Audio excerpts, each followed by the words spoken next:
Rummy sir বিচারের ব্যাপার নিয়ে, কারণ দেখুন এটা শাখের করাতে পরিণত হয়েছে। যেমন বলেছে দ্রুততার সাথে বিচার করতে হবে, সেটা করেছেন, এখন বলছে যে এত দ্রুততার সাথে বিচার করলেন। আবার বিচার বিভাগকে ধন্যবাদ দেওয়া হলো না, এটা আইনমন্ত্রী আর স্বরাষ্ট্রমন্ত্রীকে ধন্যবাদ। আরে বিচার বিভাগকে ধন্যবাদ দেওয়ার অভ্যাসটা তো বাদ দিতে হবে। বিচার ব্যবস্থাপনা তো বলে যে চোখে কাপড় দিয়ে থাকে না, ওরা ধন্যবাদ কে দিল দেখেও তো না।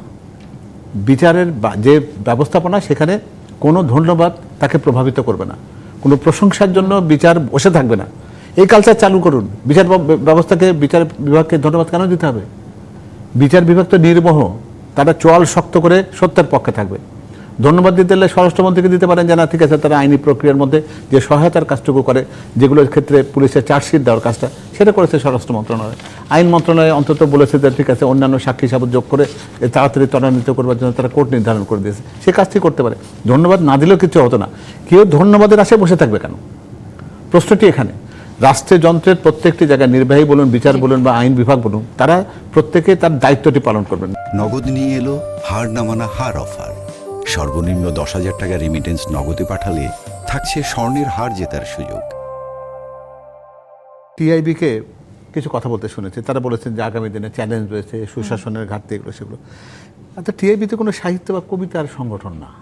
তো এই যে সুশাসনের সমস্যা, চ্যালেঞ্জ, এগুলো তো আমরা সাধারণ লোকরা বলি। একটা গবেষককে বলতে হবে কিন্তু তথ্যবহুল ডাটাবেস কথা।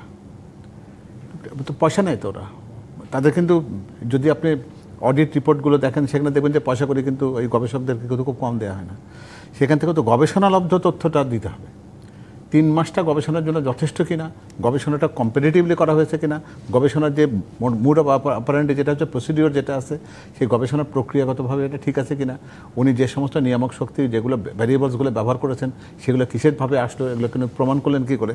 এই কথাগুলো না বলে উনি যদি সাহিত্যের ভাষায় বলেন যে চ্যালেঞ্জ রয়েছে, সুশাসনের ঘাটতি রয়েছে, এই কথাগুলো তো সাধারণ জনগণ আমরা যখন বলি আমরা বলবো।